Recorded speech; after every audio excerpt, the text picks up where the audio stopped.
Hi folks, welcome again to the Battle for the Seven Kingdoms. For the final time, it's just the final remaining, so 3 games to go.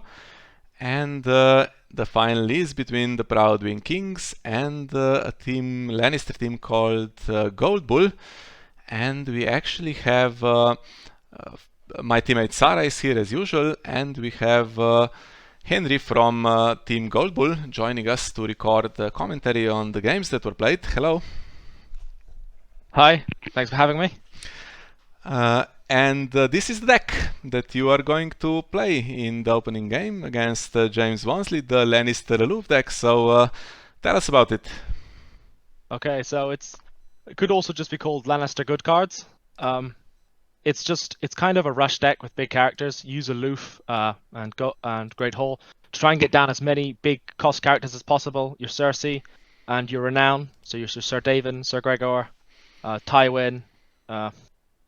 Really just looking to gain renown and victory quite quickly. It also has characters like Joffrey Baratheon, so if any of them die, there's some passive power there.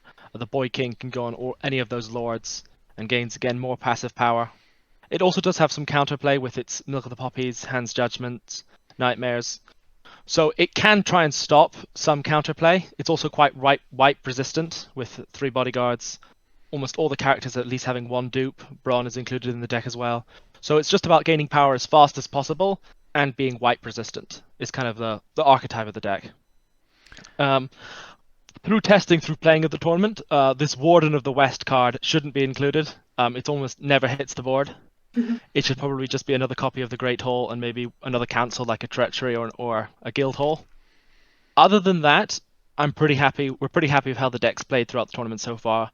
All the cards seem to have their uses. Like the Ox Cross, it's almost always will gain its like the extra 3 strength and assault. Kevin Lannister is super useful with Goldmine. You can chuck like the Red Keep into the bin and then pull it back out again. A good way to recycle Milk of the Poppies and bodyguards if they ever fall off. So the deck works well as it's designed, but it could be fine-tuned a bit more, as we found out throughout the tournament. Yeah, I can tell you a little piece of trivia. So when we did the review for As High as Honor with Stephen Petain, who is the leader of the design team, basically, I named the Warden of the West as the card I'm looking forward to using the most, and I used it very little. It's been disappointing, to be fair. I did the Lenny Kraken combo pillage with scouting vessels to draw 5 cards and stuff like that, but it's just not worth it in the end. So it looks okay. Get some renown, get a little bit of draw, but yeah, unfortunately, not that great.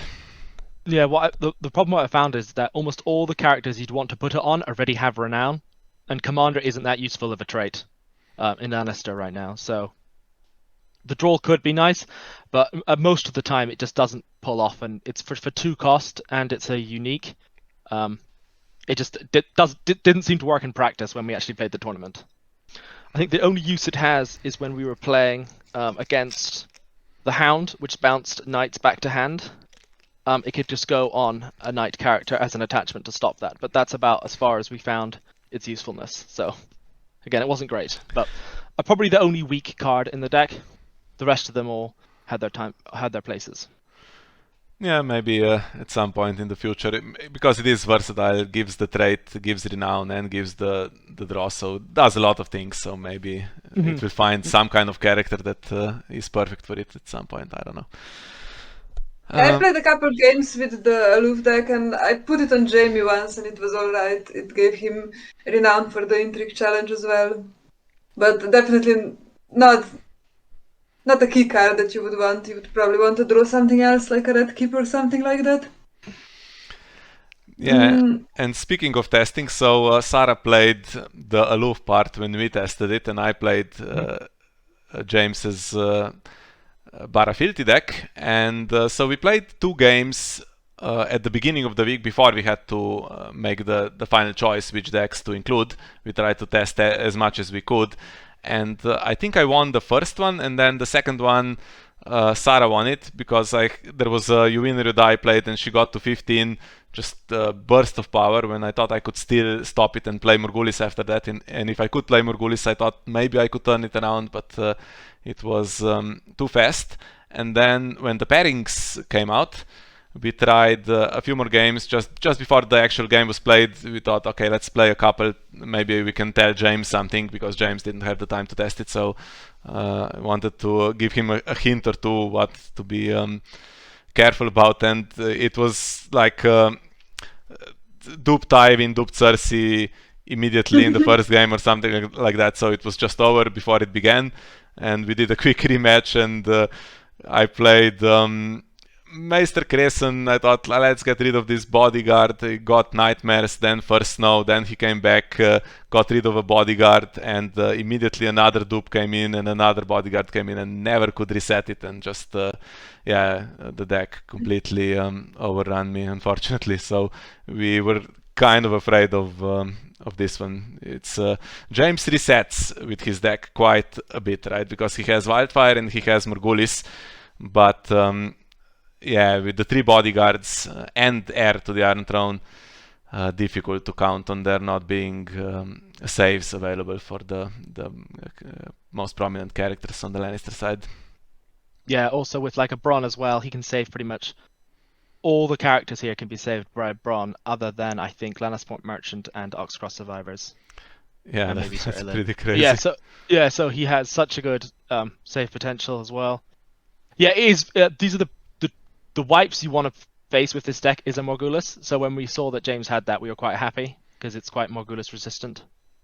In testing we found out that if you could get like Cersei Lannister down, the deck had a real problem dealing with Cersei. So if I managed to get Cersei down, it was normally I was able to gain power very quickly in testing. So it makes sense. There's no intrigue icons in James's deck, so that's just easy unopposed. Unless there's Storm's End in play already, but Cersei with Castery Lock, just unopposed, and her ability, just unless you can kill her off, as soon as she's protected, of course, that's just going to be power for her, and very difficult to contend with that.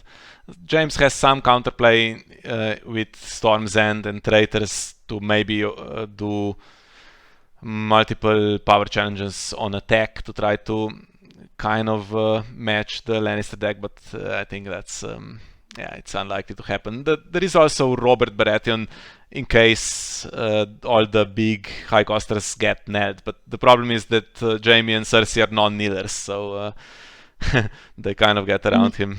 We found that in testing as well. And we were really hoping that this deck would fight your deck, Odril, with Black Cells. With the non-kneeling, it would be very useful in that matchup as well. But obviously, that matchup wasn't drawn. Yeah, not sure. My deck is very controlly, but it can get overrushed, of course, because it starts slowly before it can get its pieces. So yeah, that would have been. You would have had a good chance there, I think.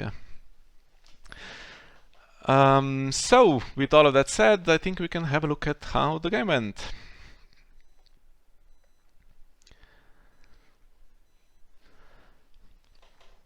So here we are. It's Rightwaydown on the bottom of your screen, as you can see, with Lanny Aloof and James on top with Fealty. Yeah, I was quite surprised to see 5 cards in the setup for Aloof deck. I usually found 3 max. Yeah, always Tywin, right? We found that in practice, and what we actually found is if Tywin or Cersei hit the board without a dupe, round 1, James one of the best strats he could do was just Valor straight off the bat, and just kill my opening of like 7 or 8 gold, and then hope to build from there. So we didn't mulligan. I didn't mulligan, so I just saw that I could get 5 cards down, and so just went for that. There's a bit of econ in the Merchant, and obviously it's easy to air a Tommen into a big 7 cost, which is what I thought I would try and do. But no way to actually get gold on Bronn now, right? Yeah, no, there's not. But that Bronn can just be used as 2 claim. So just double claim suffice with him. So I was happy with that. He's not really there to win challenges anyway. He's just there to save your big 7 costs and 6 costs. So I'm happy playing him as just a sufficing of claim. I guess he would go back to hand with first snow, yeah, so that's one way of refilling him. Okay, so we have at the gates into late summer feast. Great Hall already in play, so James only has a King's Gate now as an option, realistically.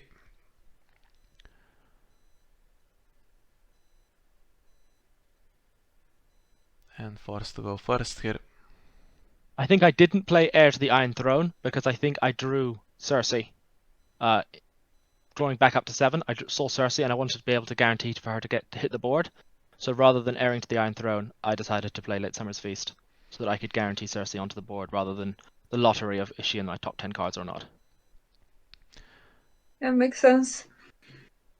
Yeah, I mean you can just about pay for her with the Aloof reduction and the reducer. But yeah. There's no Duharis here, so you can go as big as you like. The only thing is having saves. It also should be noted that James has Barring the Gates in his plots, so with Tommen and Marcella down, I wasn't sure if he would just Barring the Gates in expecting me to heir to the Iron Throne, which would obviously counter that, so that also played into my thinking. Yeah, usually he can't really afford to not play at the gates, but now in this particular game he had Great Hall on start, so yeah, it was a realistic possibility, I think.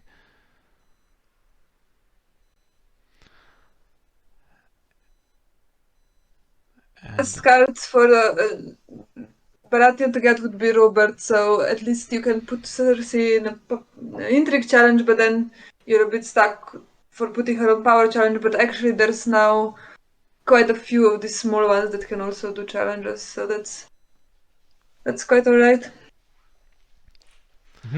In practice, we found out that if Robert's on the board, don't kneel any of the big ones ever. Is kind of what we found out. Yeah, honestly, not a great start. So Eldon cannot be duped. There's one copy of him. So now the reset already looking dodgy for James, and he doesn't actually have a location to stand. Can stand the econ, but doesn't do much. And James actually failed to use the Fealty on Eldon here.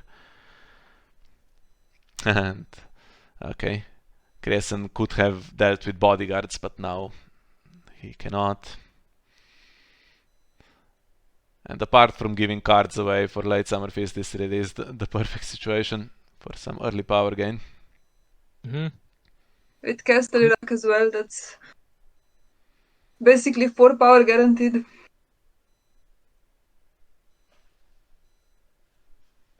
Although I don't have a lot of econ down, with Aloof, pretty much I think like almost all my characters are 6 costs or higher. So as long as a plot has like 3 or 4 gold on it, I can afford to put down a big cost character every round with Aloof. So we're not too concerned about not having like econ locations down like James has. James is what, like 4 econ down? But with Aloof you don't really need that.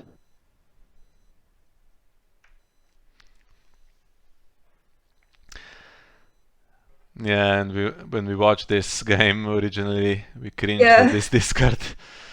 Oh yeah, I was very, very pleased to hit a traitor there. Yeah, both traitor and I think in a moment we see Stannis gets discarded as well, and I think even James commented that the intrigue was brutal. Yeah, I wonder if that's the cards he drew with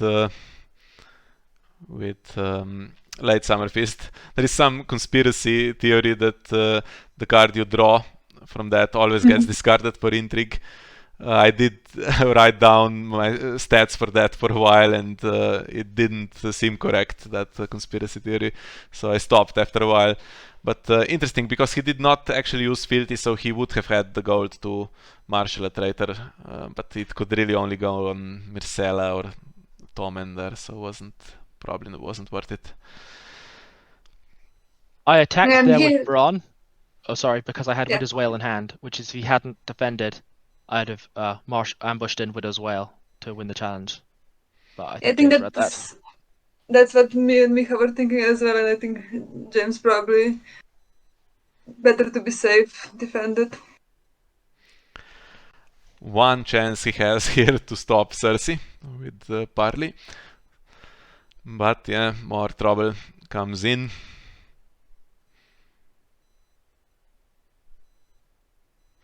And I think this is the point of the game where I said to Sarah that it's game over. Yeah. Yeah, with Traitor on Tywin you could still play a little bit, but with that gone...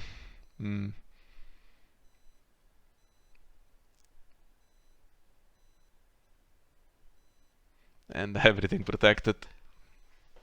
I mean, Wildfire cannot be saved from, so you go on...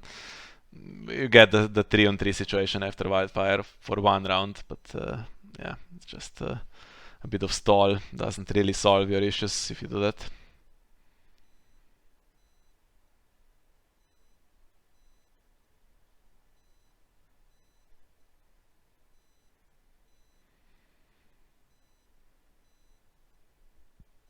There's the Storm's End combo that can be stood twice around, so I wasn't too pleased to see that hit the board, but again, that happens in practice quite a bit. Well, there is only one Eldon, so actually this combo is not that common, but Storm's End, you usually get it, or you try to play Brand the Builders to find it. And I think the good thing is Storm's End can protect against Gregor's ability as well, because Summerhole is in play, so even if he does pillage something that would kill a character on the board, it can't happen. Yeah, but you do add his 10 strength to the power challenge, so if the plan is to change challenges into power to actually have a chance of defending them, that's so difficult to do if you do it with Tywin and Gregor here. Yeah. And right now he has no power on the faction card, so at least that's going for him. Yeah, and if something gets pillaged here to kill an additional character, that would be really bad, but yeah, privileged position, not so important. Can cancel, I guess, never bet against my family or a Nightmares, right? Is there a Nightmares? Yep, 2 copies of Nightmares.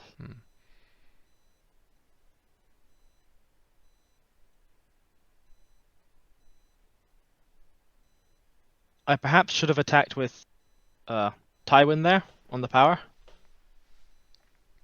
for the renown.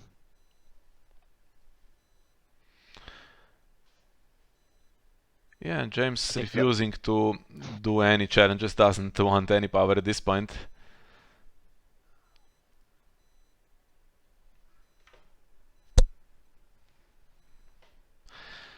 So that's partly gone. Now what? Because Cersei's back with her Casterly Rock. I mean, he has the locations for Imri, but if you sack your entire locations to save yourself one round, that's not ideal.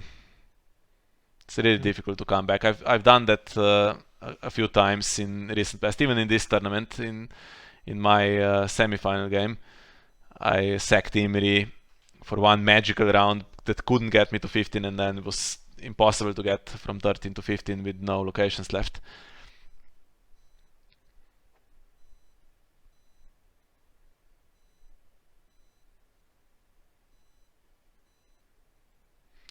He's going for back to hand for first snow, so if he's not used here,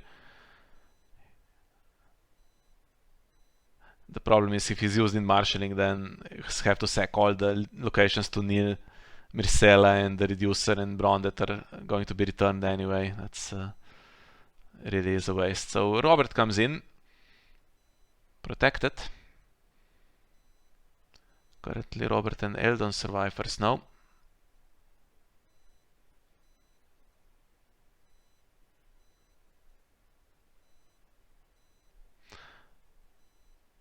And no double Storm's End because he needs more recon to play out Stannis as well. So Stannis not protected.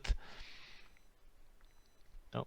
I think the reason I Milk of the Puppied Maester Crayson in round like 1 or 2 is because I had another milk in hand, and I wanted to be able to milk one of the big 7 costs if they hit the board.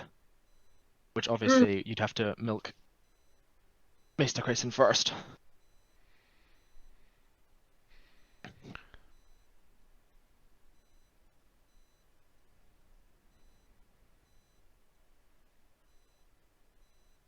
So at this point, I'm thinking I'm probably going to go for broke and try and win the game this round. I have what, 3 renowns on the board. Cersei can gain what, 2 more power plus 2 more unopposed. I just think I don't need much more to win, so I'm just going to try and go for broke here, win it. Yeah, counting how much power you would get, and I got to 15, but then I realized that actually James doesn't have power on the faction card, so I think that was the one thing. It Because was. yeah.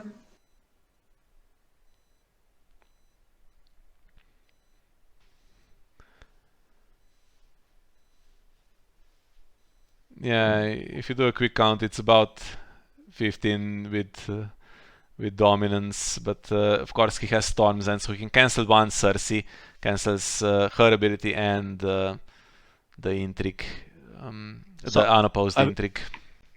I was looking for Jaime there. If I hit Jaime Lannister off that, I never bet against my family. That was going to be GG. Yeah. For the renown. Yeah.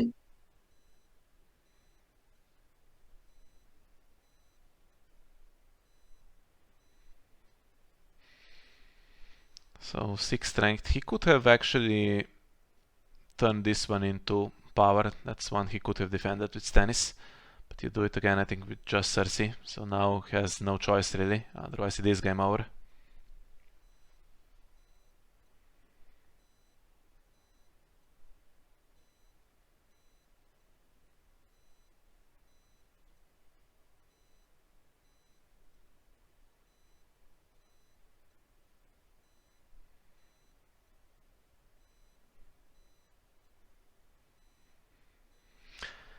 Stannis can draw.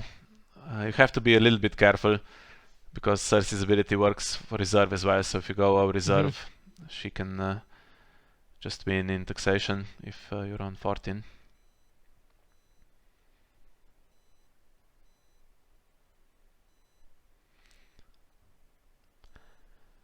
And now I think the plan also to never have any power on the faction card is not going to be sustainable, because now Ilyn Payne, when he leaves at the end of the phase, will give prized away to be stolen back next round.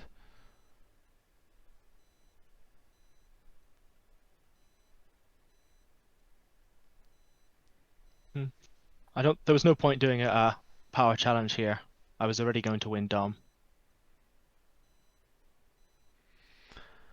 Yeah, just checking Darwin's ability, because he triggers Cersei as well with his discard, even if you have fewer cards.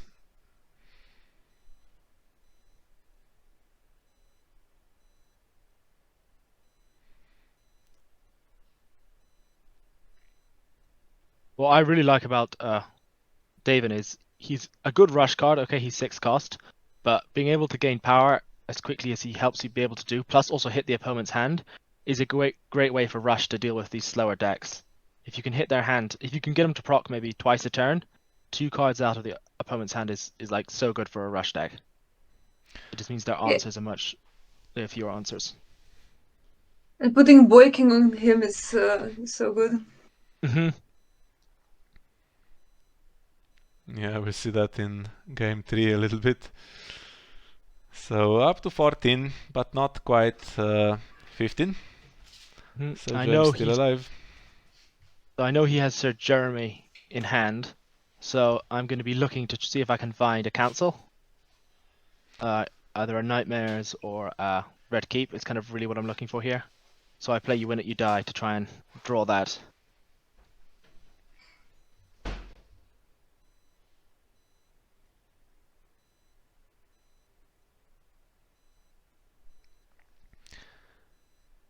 Yeah, I'm going first. It makes no difference. I was questioning this in the game, but whether your first or second player doesn't matter really for Imri. It's just whether you have the Red Keeper or Nightmares to stop him. If you do, it's over for sure. And if you don't, and also we'll see how many locations James has to sacrifice in what situation that leaves him in, I guess. And another reason for going first here is I also want to see if I can flood the board with characters, just to mean that Sir Imry will have to sack even more locations if he wants to get the big ones to kneel.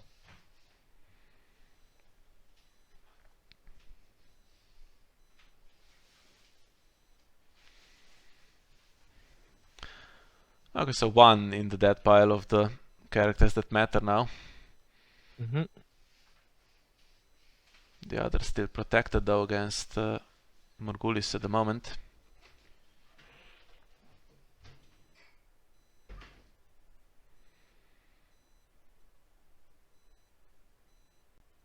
Having Joffrey in play earlier, actually I think you're losing more renown that he would gain for his ability, so wouldn't quite win. But he can close games if you get lucky with the wildfire as well.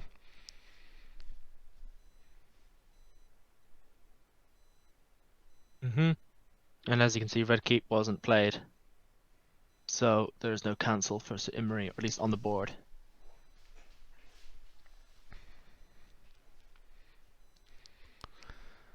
Yeah, the thing is, he has Crescent as well because he went for Snow, and the intrigue claim didn't get either of them, so he is going to take the bodyguard of Cersei. So we were saying basically that it was game over, but here is where I thought, okay, what if Imri actually kneels everything and you survive the round and play Morghulis?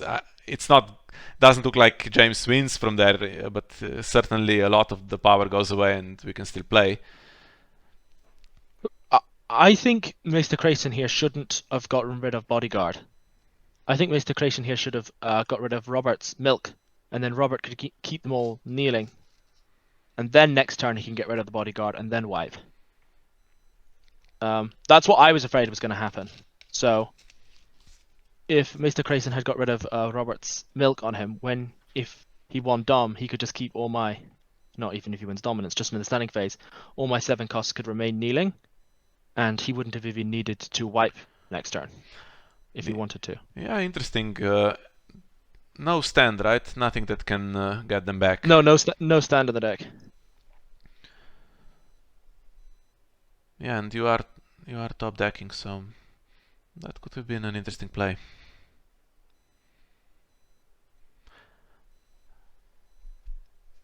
Okay, so I don't have a cancel here. I think James makes a bit of a mess of this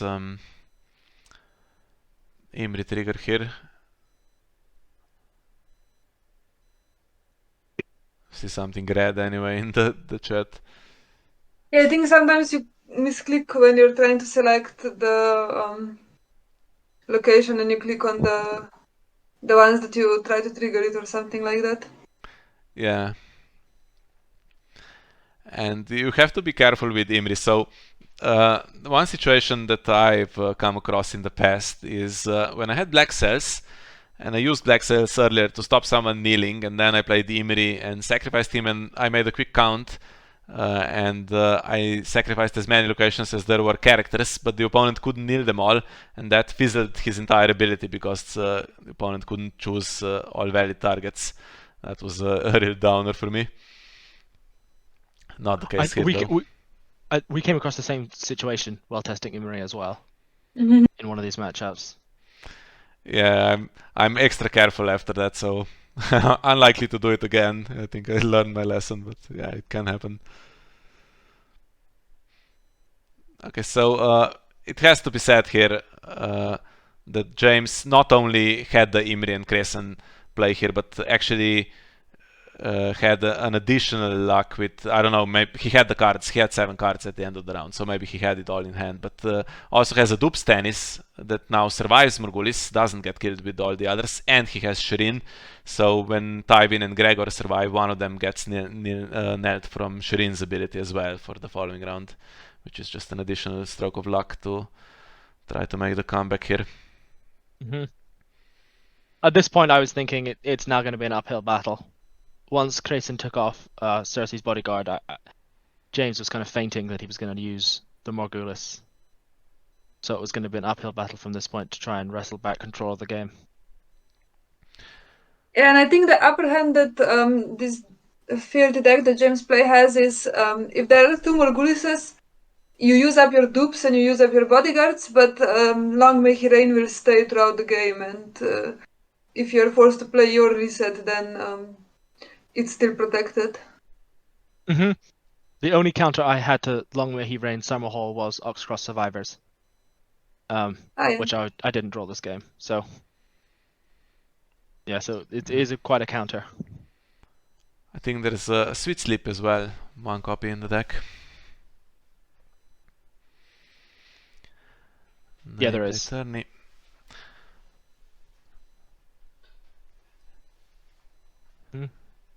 Nameday Tony is just an excellent way of gaining more power, especially on Davin, to hit their hand even more.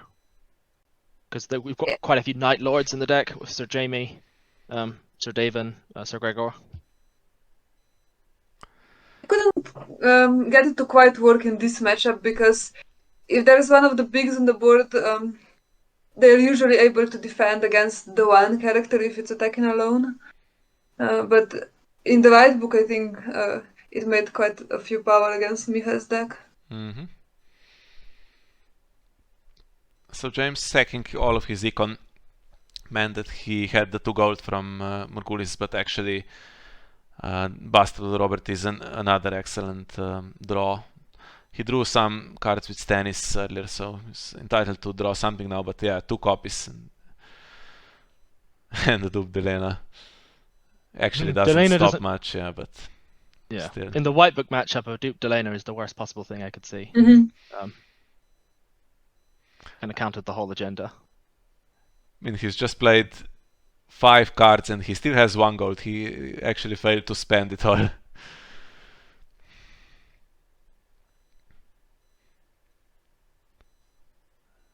Can't stop the power. 0 claim, but just get unopposed, and he's not going to do the other. I think he needs to change Gregor's challenge into power. And at this point you can just not do it anyway, because it just gives a card away to Stannis.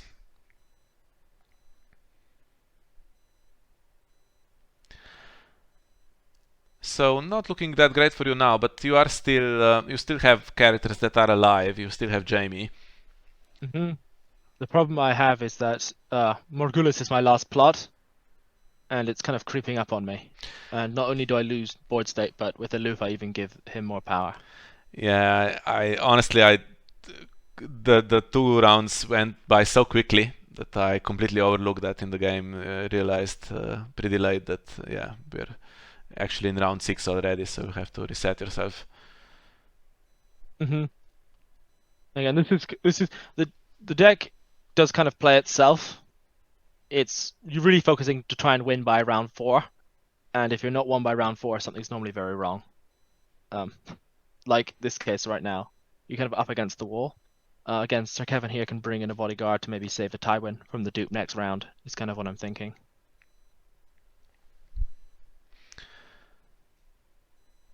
He's another Night Lord as well.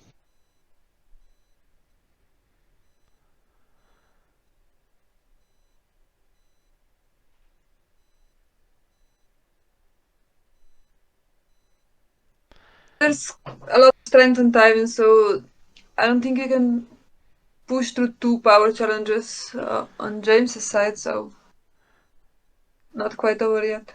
Yeah, but military needs to be defended now that it's 2 claim, so that's going to spend. Oh, actually he goes for the power. Yeah, he goes for the power. You can stop this and take the Fickle Bannerman. Yeah, but I was thinking it's quite clever because you give the Fickle Bannerman and then take it back, and it's nailed, so it can. If you do it the other way around and Fickle Bannerman is then on their side and you can do another power challenge, it's a bit stuck, but.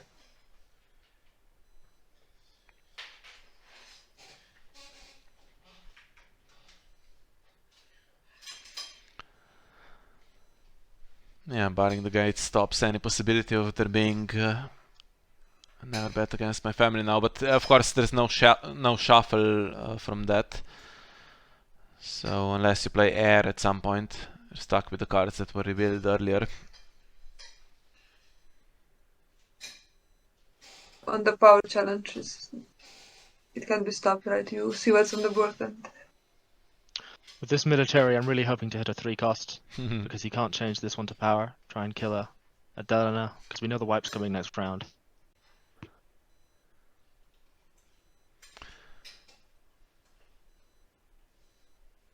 Well, just pass in the end. Why didn't I military?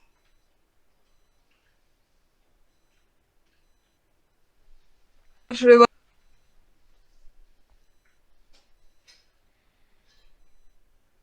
I was thinking, what are the chances that you would hit Stannis dupe or a Robert dupe, but honestly it didn't matter because Robert's protected and Stannis is going to die anyway. Yeah, Delena's the one that is kept. And 7 cards in hand now for James. Okay, non-characters come in, so at this point can't really stop whatever is coming here. Yep.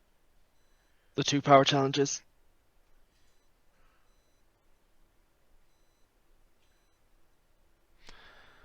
Yeah, I think there's one Imri, and he did his thing in this game for sure. Without him, there was absolutely no chance from that start to turn it around. How many copies of Imri does he run? I think there's just one. It's Yeah, difficult to one. carry him through Wildfire and Morghulis if you need to play it at some point, and it's not like you can put him in shadows like you do with Assault. So I have a copy of Imri in, I think, almost every deck, not the Brotherhood, but in Cohort there's also one because it's really a card that can surprisingly save you from so many situations. And I have to say, when we started playing World Cup last year, and I saw this card in Micha's deck, I was thinking, okay, this seems like a bad card. Like the cost is so high to get then some nil for one round, but actually it wins the games for sure. No, it does. It has a great swing potential card. Yeah. I think you'll see it in great use. I think in Baratheon decks, especially with Storm's End, you can just do 2 power challenges afterwards. yeah, that's usually what happens. Especially if you have Clash of Kings, that's an added bonus. Yeah, so this was the game, quite dramatic. So honestly, this is the matchup that we thought is not really in our favor, and if we get a win here, then the other 2 we should be able to win one. That's what I was thinking. But if we lost this one, then the pressure really would be on for Saraaa and me to win the other 2 games. Yes, and with all of that said, we can jump into the other 2 games right now. So thank you for watching this one with us, and see you next time.